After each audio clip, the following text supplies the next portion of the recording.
করে দিয়েছি সুদ মানুষকে অনাথ বানায়, সুদ মানুষকে ভিখারি বানায়, সুদ মানুষকে নিঃস্ব বানায়। আর দান করলে মানুষের বরকত হয়, মানুষের উন্নতি হয় বরকতের মাধ্যম দিয়ে। আল্লাহ তাআলা বলেন ইয়ামহাকুল্লাহুর রিবা ওয়া ইউরবিস সাদাকা। আল্লাহ তাআলা বলেন আমি সুদকে সংকুচিত করে দিই, ধ্বংস করে দিই। কেউ যদি সুদ দেয় এবং সুদ খায় আমি তাকে ধ্বংস করে দিই। কেউ যদি দান করে, সাদকা করে, আমি তার পরিমাণ, তার সম্পদ বৃদ্ধি করি বরকতের মাধ্যম দিয়ে। আল্লাহ অস্বীকারীকে, আল্লাহু লা ইউহিব্বু, আল্লাহ পছন্দ করেন না অস্বীকারীকে, আল্লাহর বিধানকে লঙ্ঘনকারীকে, অস্বীকারীকে আল্লাহ ভালোবাসেন না, আল্লাহ পছন্দ করেন না। অতএব যারা সুদ দেয় বা সুদ খায় আল্লাহ সেই সুদে ধ্বংস রেখেছে, এবং দান করলে, সাদকা করলে আল্লাহ তাআলা সম্পদ বৃদ্ধি করে দেন বরকতের মাধ্যম দিয়ে। আল্লাহ রাসূল সাল্লাল্লাহু আলাইহি ওয়াসাল্লাম অন্যত্র বলেন, হে পৃথিবীর লোক, আমি তোমাদের 7টি বড় পাপ সম্পর্কে বলছি, যে 7খানা পাপ মানুষকে ধ্বংস করে দেয়। নবী সাল্লাল্লাহু আলাইহি ওয়াসাল্লাম বলছেন, আমি কি তোমাদের সেরকম 7টি পাপের কথা বলে দিব না, যেই পাপ মানুষকে ধ্বংস করে দেয়, মানুষকে বরবাদ করে দেয়, মানুষকে হালাক করে দেয়।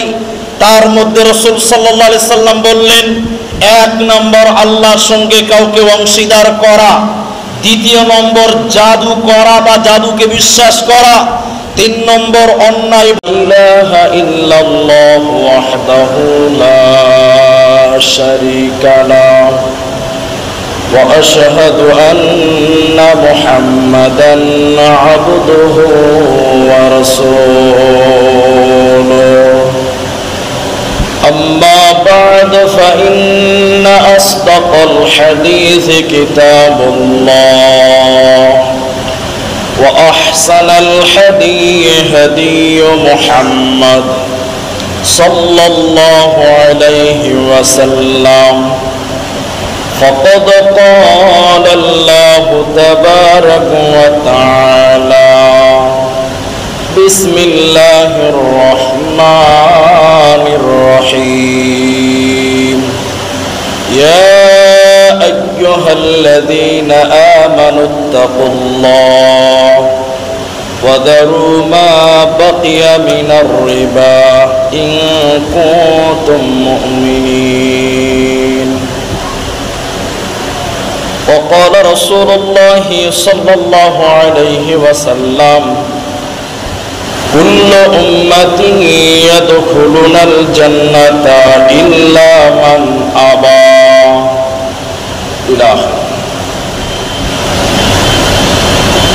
প্রশংসা সেই মহান সত্তা আল্লাহ সুবহানাহু ওয়া তাআলার জন্য, যে আল্লাহ তাবারাক ওয়া তাআলা আমাদেরকে প্রতি জুমার ন্যায় আজকেও সালাতুল জুমআ আদায় করার জন্য মসজিদে আসার তৌফিক ইনায়াত করেছেন। সেই মহান মুনিবের দরবারে শুকরিয়া আদায় করি, আমরা বলি আলহামদুলিল্লাহ।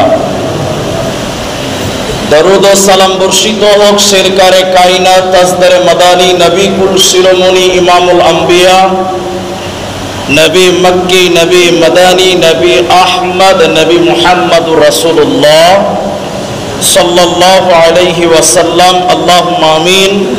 আল্লাহুম্মা সাল্লি আলাইহি, আল্লাহুম্মা বারিক আলাইহি। সম্মানিত মসজিদের মুসল্লি, কোরআনুল কারীমের একটি মাত্র আয়াত সূরা বাকারা থেকে, হাদিসে নববী থেকে একটি হাদিসের টুকরো পাঠ করেছি। উল্লেখিত আয়াত এবং হাদিসকে কেন্দ্রবিন্দুর মধ্যে রেখে সংক্ষিপ্ত জুমার খুতবা ইতি করব, যদি আল্লাহ তৌফিক দেন তো। আলাইহি তাওয়াক্কালতু ওয়া ইলাইহি উনীব। সম্মানিত মসজিদের মুসল্লি, আজকে জুমার খুতবায় আমরা আলোচনা করব ভয়ঙ্কর একটি পাপ সুদ সম্পর্কে আলোচনা করব ইনশাআল্লাহ। সুদের ভয়াবহতার ব্যাপারে কিছু আলোচনা করার চেষ্টা করব, যাতে করে আমরা মুসলিমরা ইহকাল এবং পরকাল দুই জায়গাতেই লাভবান হতে পারি।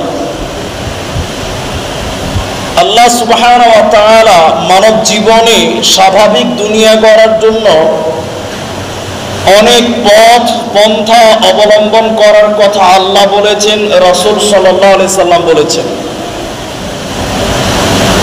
দুনিয়ার জীবন গড়ার জন্য যে অর্থের প্রয়োজন, তার জন্য আল্লাহ সুবহানাহু ওয়া তাআলা এবং রাসূল সাল্লাল্লাহু আলাইহি সাল্লাম পথ বলেছেন এবং পথ দেখিয়ে দিয়ে গেছেন। আমরা সেই পথের পথিক যদি হতে পারি, তাহলে আমরাও লাভবান হব, যেমন লাভবান হয়েছেন সাহাবা রাদিয়াল্লাহু তাআলা আজমাইন তিনারা, যেমন লাভবান হয়েছিলেন আম্বিয়া ইকরামগণ, তেমনও আমরাও লাভবান হব যদি তাদের পথ অবলম্বন করে দুনিয়ার জিন্দেগি উদযাপন করতে পারি, অতিবাহিত করতে পারি, আমরাও লাভবান হব। দুনিয়ার জীবনে অর্থের অনেক প্রয়োজন। ঘর থেকে বের হলেই প্রয়োজন হয় টাকার। টাকা ছাড়া দুনিয়াতে চলা বড্ড মুশকিল। মরার পরও আপনাকে শেষ বিদায় দেওয়ার সময় প্রয়োজন হয় টাকা। তাই প্রতিটি পদে পদে প্রতিটি কাজে ক্ষেত্রে আপনার জীবনে বড় প্রয়োজন হলো অর্থের প্রয়োজন, সম্বল টাকার প্রয়োজন, সম্পদের প্রয়োজন। সেই সম্পদ কিভাবে উপার্জন করবেন সে কথাও আল্লাহ বলেছেন, সে কথা মুহাম্মদুর রাসূলুল্লাহ সাল্লাল্লাহু আলাইহি সাল্লাম বলে দিয়েছেন বা দেখিয়ে দিয়ে গেছেন। যদিও আমরা সেই পথ অবলম্বন না করে আমরা হারাম পন্থায়, পাপের পন্থা অবলম্বন করতেই বেশি পছন্দ করি বা ভালোবাসি, যদিও তার জন্য ভয়ঙ্কর শাস্তি রয়েছে। আবু হুরায়রা রাদিয়াল্লাহু তাআলা আনহু বলেন,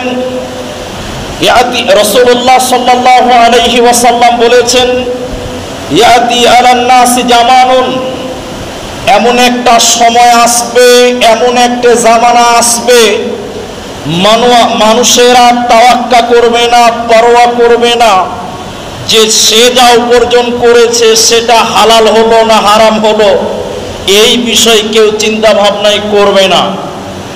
রাসূল সাল্লাল্লাহু আলাইহি সাল্লাম বলেছেন, ইয়াতি আলান নাসি জামান, এমন সময়, এমন পরিস্থিতি মানুষের সামনে দাঁড়াবে, মানুষেরা যা পাবে তাই গ্রহণ করবে, যেটা পাবে সেটাই খাবে, একবারও চিন্তা ভাবনা করবে না যে এটা হালাল না হারাম।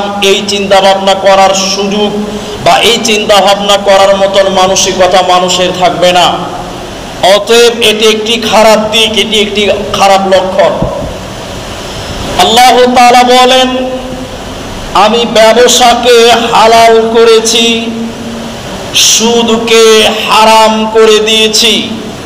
তিনি বলেন, আমি সুদকে হারাম করে দিয়েছি। সুদ মানুষকে অনাথ বানায়, সুদ মানুষকে ভিখারি বানায়, সুদ মানুষকে নিঃস্ব বানায়। আর দান করলে মানুষের বরকত হয়, মানুষের উন্নতি হয় বরকতের মাধ্যম দিয়ে। আল্লাহ তাআলা বলেন, ইয়ামহাকুল্লাহুর রিবা ওয়া ইউরবিস সাদাকা। আল্লাহ তাআলা বলেন, আমি সুদকে সংকুচিত করে দিই, ধ্বংস করে দিই। কেউ যদি সুদ দেয় এবং সুদ খায়, আমি তাকে ধ্বংস করে দিই। কেউ যদি দান করে, সাদকা করে, আমি তার পরিমাণ, তার সম্পদ বৃদ্ধি করি বরকতের মাধ্যম দিয়ে। আল্লাহ অস্বীকারীকে, আল্লাহু লা ইউহিব্বু, আল্লাহ পছন্দ করেন না অস্বীকারীকে, আল্লাহর বিধানকে লঙ্ঘনকারীকে, অস্বীকারীকে আল্লাহ ভালোবাসেন না, আল্লাহ পছন্দ করেন না। অতএব যারা সুদ দেয় বা সুদ খায়, আল্লাহ সেই সুদে ধ্বংস রেখেছে, এবং দান করলে সাদকা দিলে আল্লাহ তাআলা সম্পদ বৃদ্ধি করে দেন বরকতের মাধ্যম দিয়ে।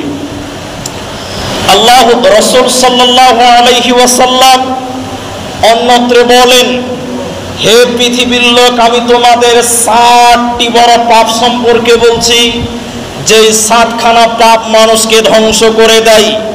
নবী সাল্লাল্লাহু আলাইহি ওয়াসাল্লাম বলছেন, আমি কি তোমাদের সেরকম 7টি পাপের কথা বলে দিব না, যেই পাপ মানুষকে ধ্বংস করে দেয়, মানুষকে বরবাদ করে দেয়, মানুষকে হালাক করে দেয়। তার মধ্যে রাসূল সাল্লাল্লাহু আলাইহি সাল্লাম বললেন, 1 নম্বর আল্লাহর সঙ্গে কাউকে অংশীদার করা, 2 নম্বর জাদু করা বা জাদুকে বিশ্বাস করা, 3 নম্বর অন্যায়ভাবে কোনো মানুষকে হত্যা করা, 4 নম্বর রাসূল সাল্লাল্লাহু আলাইহি সাল্লাম বললেন সুদ খাওয়া বা সুদ দেওয়া। আরো রয়েছে যা আমরা স্থগিত করলাম। আবু হুরায়রা রাদিয়াল্লাহু তাআলা আনহু বলেন, রাসূল সাল্লাল্লাহু আলাইহি সাল্লাম বলছেন, আমি তোমাদের 7খানা ধ্বংসাত্মক পাপের কথা বলছি, শুনে নাও।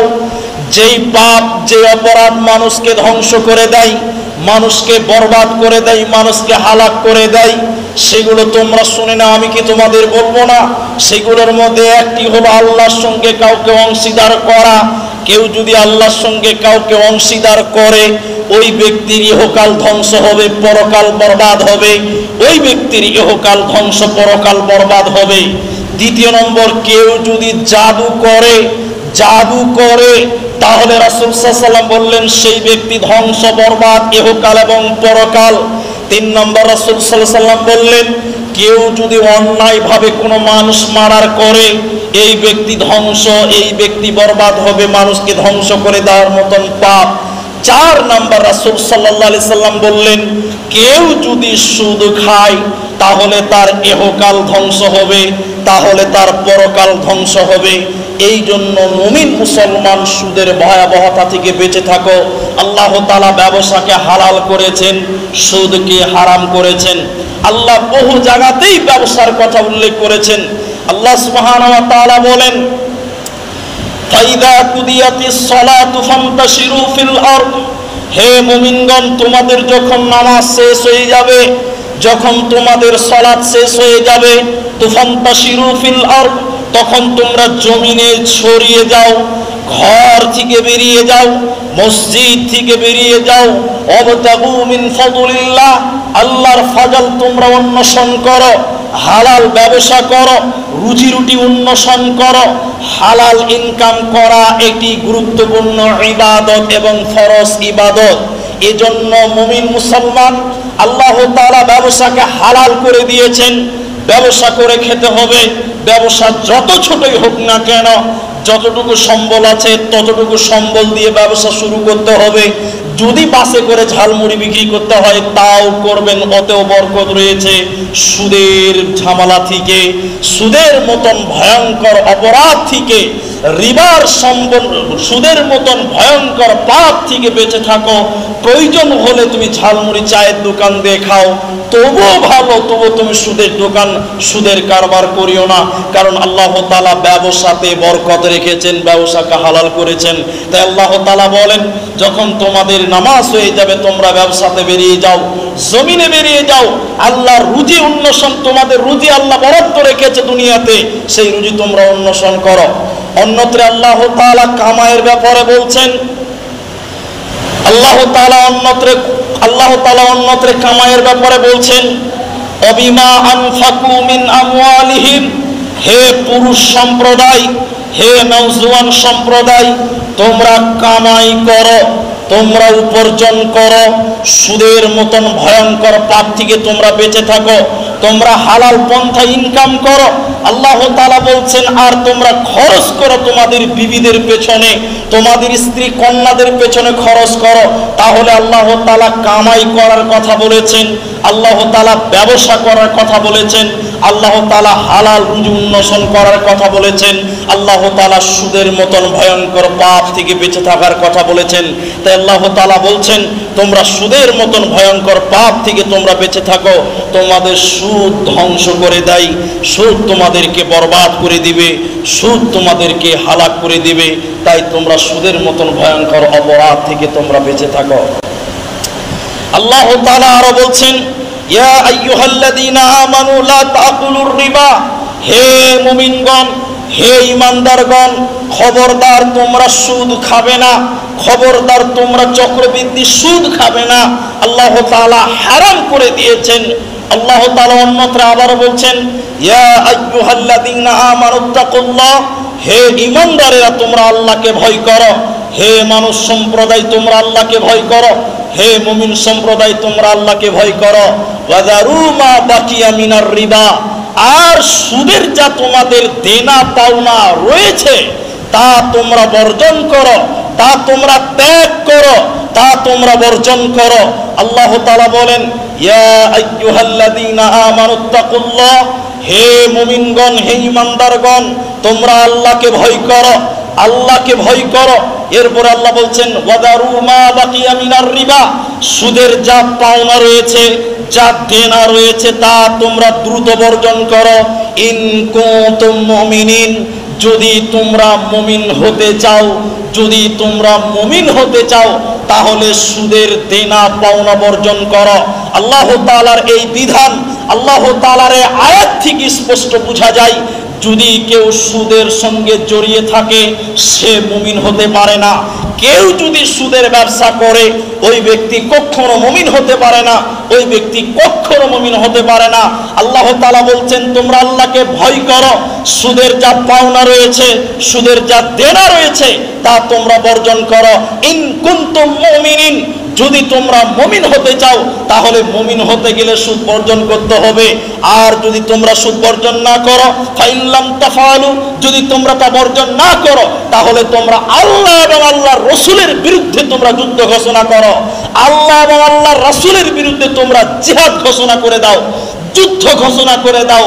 যদি তোমরা সুদ গ্রহণ করতে ছেড়ে দিতে না পারো, সুদ থেকে যদি তোমরা বাঁচতে না পারো তাহলে তোমরা যেন আল্লাহ এবং আল্লাহ রসুলের সঙ্গে, আল্লাহ এবং আল্লাহর রসুলের বিরুদ্ধে তোমরা যুদ্ধ ঘোষণা করলে, যেমন করেছিল মক্কার কুফফারেরা, যেমন করেছিল মক্কার কাফেরেরা, যেমন করেছিল মক্কার মুশরিকেরা, সেই রকম তোমাদেরও পাপ হবে যদি তোমরা তোমরা সুদের মতন অপরাধ থেকে তোমরা যদি বেঁচে থাকতে না পারো। তাই আল্লাহ বলছেন আমি সুদকে সঞ্চিত করি এবং দান করলে আমি তোমাদের বৃদ্ধি করে দিই, বরকত দেই।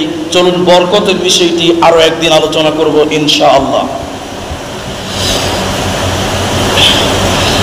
জাবের রাদিয়াল্লাহু তাআলা আনহু অন্যত্রে বলেন রাসূল সাল্লাল্লাহু আলাইহি ওয়াসাল্লাম বলেছেন যে সুদ দেয় এবং যে সুদ খায়, আল্লাহ তাআলা রাসূল বললেন, জাবের রাদিয়াল্লাহু তাআলা আনহু থেকে বর্ণিত, তিনি বলেছেন যে ব্যক্তি সুদ খায়, যে ব্যক্তি জেনে শুনে সুদ খায় এবং দেয়, সে এবং যে সাক্ষী থাকে, এই তিনজন সমান অপরাধী।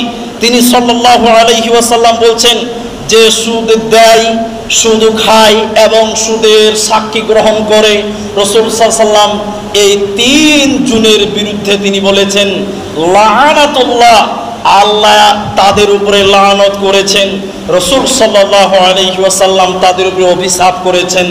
অতএব যারা সুদ খায়, সুদ দেয়, প্রত্যেক ব্যক্তি যারা সুদের সাক্ষী গ্রহণ করে, যারা সুদের জন্য চুক্তি লিখে, এরা সবাই সমান অপরাধী, এদের জন্য অভিশাপ রয়েছে, এদের জন্য অভিশাপ করেছেন। রাসূল সাল্লাল্লাহু আলাইহি ওয়াসাল্লাম অন্যত্র বলেন, আব্দুল্লাহ ইবনে হানজালা রাদিয়াল্লাহু তাআলা আনহু বলেন রাসূল সাল্লাল্লাহু আলাইহি ওয়াসাল্লাম বলেছেন কেউ যদি এক দিরহাম, অর্থাৎ বাংলাতে আপনাদের বলি, কেউ যদি জেনে শুনে সজ্ঞানে 1 টাকা 1 দিরহাম সুদ খায়, রাসূল সাল্লাল্লাহু আলাইহি ওয়াসাল্লাম বলছেন তার কতটা পাপ হবে? বলছে 36 বার জিনা করলে যে পাপ হয়, 36 বার ব্যভিচার করলে যে পাপ হয়, 36 বার জিনা করলে যে পাপ হয়, তার চাইতেও বেশি পাপ হবে কেউ যদি জেনে বুঝে 1 দিরহাম সুদ খায়। আরবি টাকায় 1 টাকা যদি কেউ সুদ খায়, 1 টাকা যদি সজ্ঞানে কেউ যদি সুদ খায়, 36 বার জিনা করলে যে পাপ হয় তার চাইতেও বেশি পাপ হবে। রাসূল সাল্লাল্লাহু আলাইহি ওয়াসাল্লাম তাই বললেন, তোমরা সুদের মতন ভয়ঙ্কর অপরাধ থেকে তোমরা বেঁচে থাকো, সুদের মতন ভয়ঙ্কর অপরাধ থেকে তোমরা বেঁচে থাকো, ফিরে থাকো, অন্যথায় তোমাদের বাঁচার কোনো পথ থাকবে না। ইহকালও ধ্বংস হবে, পরকালও ধ্বংস হবে। আর এই ব্যবসাটা মূলত সেই জামানার মুশরিকেরা, সেই জামানার ইহুদিরা এই চক্রবৃদ্ধি, এই সুদের কারবারটা করে এসেছিল। অন্যত্রে আবু হুরায়রা রাদিয়াল্লাহু তাআলা আনহু বলেন, রাসূল সাল্লাল্লাহু আলাইহি ওয়াসাল্লাম বলেছেন, সুদের যতগুলি স্তর রয়েছে, রাসূল সাল্লাল্লাহু আলাইহি ওয়াসাল্লাম বলছেন সুদের 70টারও বেশি, প্রায় 70টারও বেশি সুদের স্তর রয়েছে। তার মধ্যে সবচেয়ে ছোট যেটি স্তর সেটি হলো নিজের মায়ের সঙ্গে জেনা করা, নিজের মাকে বিবাহ করা। নিজের মাকে যেমন বিয়ে করা যায় না, নিজের মার সঙ্গে জেনা করলে যে পাপ হয়, সুদ খেলে নিম্নমানের যতগুলি অপরাধ রয়েছে তার মধ্যে ছোট একটি অপরাধ হলো নিজের মাকে বিবাহ করা, নিজের মায়ের সঙ্গে জেনায় লিপ্ত হওয়া। কি করে আপনাকে বুঝতে হবে, কি করে আপনি সুদের টাকা নেন, কি করে আপনি সুদের টাকা খান। রাসূল সাল্লাল্লাহু আলাইহি ওয়াসাল্লাম বললেন, আবু হুরায়রা রাদিয়াল্লাহু তাআলা আনহু বলেছেন, রাসূল সাল্লাল্লাহু আলাইহি ওয়াসাল্লাম বলেন সুদের 70টি স্তর রয়েছে। তার মধ্যে একটি হলো যে সুদ যে খায় তার কি অপরাধ, তার কি পাপ হবে। বলছেন নিজের মায়ের সঙ্গে জিনা করলে যে পাপ হয়, নিজের মাতাকে বিবাহ করলে যে পাপ হয়, ওই পাপ হবে সুদ খেলে। এই জন্য মুসলিম জাতি আমরা আজকে জেনে, আজকে আমরা না জেনে বিভিন্নভাবে আমরা সুদের সঙ্গে জড়িত হয়ে গেছি। অলিতে গলিতে, পাড়ায় পাড়ায় বন্ধন ব্যাংক, রূপালী ব্যাংক, জনতা ব্যাংক, আমাদের মায়েরা গ্রুপ লোন, আপনার বিভিন্ন লোন, বিভিন্ন সুদ, বিভিন্ন সুদীয় কারবারে আজকে আমাদের নারীরা, আজকে আমাদের মায়েরা জড়িত হয়ে গেছে। আমরা পুরুষ আমাদের মেয়েদেরকে আমাদের মেয়েগুলোকে, আমাদের স্ত্রীগুলোদেরকে আমরা এই গ্রুপ লোনের এই বৈঠকগুলোতে আমরা পাঠাই। বছরে বছরে টাকা নিচ্ছি, মাসে মাসে সপ্তাহে সপ্তাহে কিস্তি দিচ্ছি, যেগুলো আমরা সপক্ষে আমরা সরাসরি সুদের ঘোষণা দিয়ে এসেছি। অথচ আজকের নারী, আজকের পুরুষ, আজকের মানুষেরা সেই সুদকে সুদই মনে করে না। আবু উমামা রাদিয়াল্লাহু তাআলা আনহু বলেন, রাসূল সাল্লাল্লাহু আলাইহি ওয়াসাল্লাম স্বপ্নে দেখছেন দুইজন ব্যক্তি এসে রাসূল সাল্লাল্লাহু আলাইহি ওয়াসাল্লামের দুই কাঁধে ধরলেন, একজন ডান বাহু একজন বাঁ বাহুতে ধরে রাসূল সাল্লাল্লাহু আলাইহি ওয়াসাল্লামকে বলছেন, চলুন ওই যে উঁচু জায়গা, ওই জায়গাতে আপনি চলুন, আপনাকে যেতে হবে। রাসূল সাল্লাল্লাহু আলাইহি ওয়াসাল্লাম তিনি নাকচ করলেন, বললেন এত উপরে আমি যেতে পারবো না। লম্বা হাদিসের কিছু শব্দ আপনার সামনে তুলে ধরি। নবী সাল্লাল্লাহু আলাইহি ওয়াসাল্লামকে তারা নিয়ে যেতে লাগলো। যাচ্ছেন কোথায়? জাহান্নাম দেখার জন্য। নবীজি বলছেন যেতে যেতে যেতে যেতে আমি জাহান্নামের ভিতরে একটা নদী দেখলাম। ওই নদীতে একজন মানুষ রয়েছে, নদীর তীরে একজন মানুষ আছে। আবারও বলি, নবী সাল্লাল্লাহু আলাইহি ওয়াসাল্লাম বললেন আমি জাহান্নামের ভিতরে একটা নদী দেখলাম, ওই নদীতে রয়েছে একজন মানুষ, আর নদীর ধারে একজন মানুষ। যে ব্যক্তি নদীর ধারে দাঁড়িয়ে আছে ওই লোকের হাতে রয়েছে বড় বড় পাথর, যাকে আমরা বাংলাতে বলি বোল্ডার, বড় বড় পাথর। এই যে নদী, এই নদীতে রয়েছে রক্ত, দুর্গন্ধ রক্ত, পচা রক্ত, দুর্গন্ধ রক্ত। ওই রক্তের নদীতে রয়েছেন একজন মানুষ, আর রক্তের নদীর তীরে রয়েছে একজন মানুষ।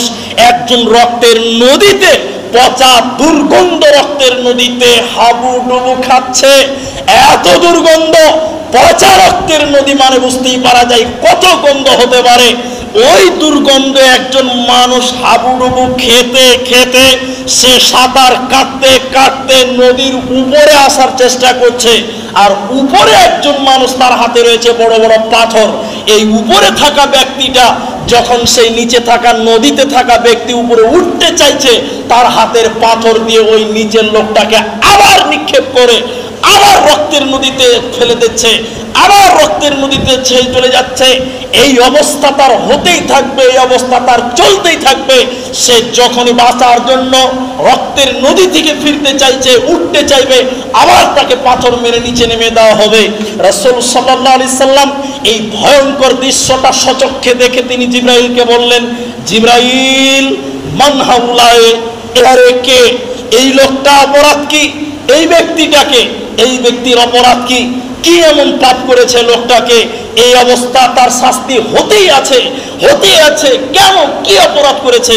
রাসূল সাল্লাল্লাহু আলাইহি সাল্লামকে জিবরাইল বললেন, ইয়া রাসূলুল্লাহ, হে আল্লাহর নবী, এরা হলো আপনার উম্মতের তারা, যারা দুনিয়াতে সুদের টাকা দিয়েছিল এবং সুদের টাকা খেয়েছিল। এ মুসলমান, যারা সুদের টাকা দেবে এবং সুদের টাকা খাবে, এদেরকে জাহান্নামে এই অবস্থায় শাস্তি দিতেই থাকবে, তাদের শাস্তি হতেই থাকবে, তাদেরকে এইভাবে শাস্তি দেওয়া হবে, তাদের বাঁচার কোনো পথ নাই। এজন্য মুসলিম সমাজ, মুসলিম ভাতৃবৃন্দ, সুদের মতন জঘন্য পাপ, এই রিবার মতন জঘন্য পাপ, এই থেকে আপনাকে বেঁচে থাকতে হবে। কি করবেন? নিজের মনটাকে উদার করুন, মানসিকতা পরিবর্তন করুন।